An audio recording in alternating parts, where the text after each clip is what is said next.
हाफिज गुल बहादुर समूह, जिसने फरवरी में तहरीक-ए-तालिबान पाकिस्तान (TTP) से संबद्ध तारिक गैदर समूह के रूप में जाने जाने वाले तारिक अफरीदी समूह के साथ गठबंधन किया था, ने सोशल मीडिया पोस्ट में हमले की जिम्मेदारी ली। पाकिस्तान के अशांत खैबर पख्तूनख्वा प्रांत में शुक्रवार को एक सुरक्षा चौकी पर पाकिस्तानी तालिबान से जुड़े आतंकवादियों ने हमला किया। इस हमले में कम से कम 7 पाकिस्तानी सुरक्षाकर्मी मारे गए और 11 अन्य घायल हो गए। अधिकारियों ने बताया कि यह हमला पाकिस्तान अफगानिस्तान सीमा पर स्थित तिराह घाटी में हुआ। हाफिज गुल बहादुर समूह, जिसने फरवरी में तहरीक-ए-तालिबान पाकिस्तान (TTP) से संबद्ध तारिक गैदर समूह के रूप में जाने जाने वाले तारिक अफरीदी समूह के साथ गठबंधन किया था, ने सोशल मीडिया पोस्ट में हमले की जिम्मेदारी ली। ईरान और पाकिस्तान दोनों ही मुल्कों के बलूचिस्तान के हिस्से में कई कारणों से सरकार विरोधी भावना सक्रिय है और दोनों ही यहाँ अपने अपने हिस्से में मुश्किल चुनौतियों का सामना कर रहे हैं। दोनों के लिए अफगानिस्तान से सटी अपनी अपनी सीमा पर भी मुश्किलें कम नहीं हैं, जहां 2 साल पहले तालिबान एक बार फिर सत्ता में लौटा है। इतना ही नहीं, जहां ईरान इराक से सटी अपनी पश्चिमी सीमा पर भी लगातार मुश्किलों का सामना कर रहा है, वहीं पाकिस्तान के लिए भी अपनी पूर्वी सीमा पर चुनौतियां कम नहीं हैं। पाकिस्तान के पूरब की तरफ की सीमा भारत से सटती है।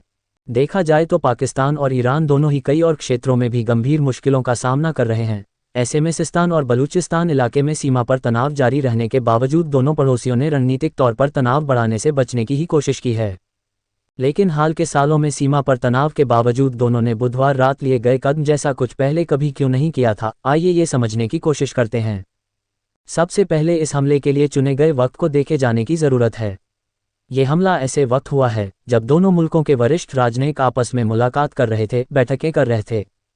इस हमले के एक दिन पहले ईरानी राष्ट्रपति के विशेष दूत और अफगानिस्तान के लिए ईरान के राजदूत हसन काज़मी कोमी ने इस्लामाबाद के अपने आधिकारिक दौरे में पाकिस्तान के अधिकारियों से मुलाकात की थी। इस दौरान दोनों पक्षों में सहमति बनी कि वो अफगानिस्तान में शांति और स्थिरता के लिए एक रीजनल कॉन्टैक्ट ग्रुप बनाएंगे। जिस वक्त ईरान के मीडिया में पाकिस्तान के भीतर अतिवादी गुट जैश अल-अदल के ठिकानों पर ईरान के मिसाइल हमलों की खबर आ रही थी, कुछ उसी वक्त ईरान के विदेश मंत्री हुसैन अमीर अब्दुल्लाहियान पाकिस्तान के केयरटेकर प्रधानमंत्री अनवर उल हक काकड़ा से मुलाकात कर रहे थे। ये मुलाकात यूरोप के स्विट्जरलैंड में दावोस में हो रहे सालाना वर्ल्ड इकोनॉमिक्स फोरम कार्यक्रम में हुई।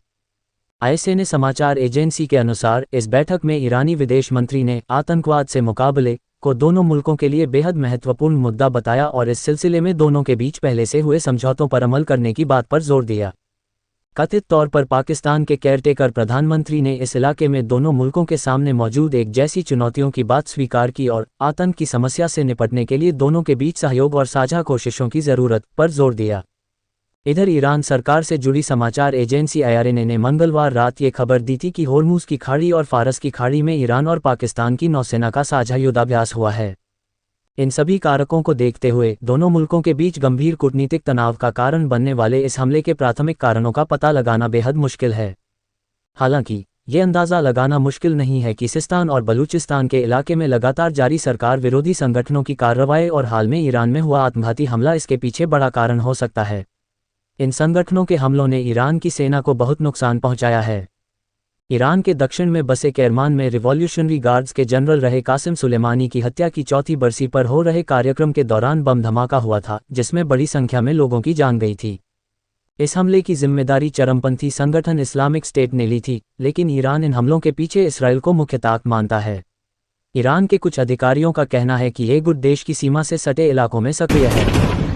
ये जानना ज़रूरी है कि ईरान अपने सीमावर्ती इलाकों में सैनिकों की तैनाती इस्लामिक रिपब्लिक के लॉ एनफोर्समेंट फोर्सेस के तहत करता है। लेकिन साल 2014 से पाकिस्तान और अफगानिस्तान से सटी अपनी सीमा का एक बड़ा हिस्सा, जो सिस्तान और बलूचिस्तान में पड़ता है, उसकी सुरक्षा की जिम्मेदारी उसने इस्लामिक रिवॉल्यूशनरी गार्ड्स को सौंपी है। सीमा के करीब 300 किलोमीटर लंबे इस हिस्से को वो बेहद संवेदनशील मानता है।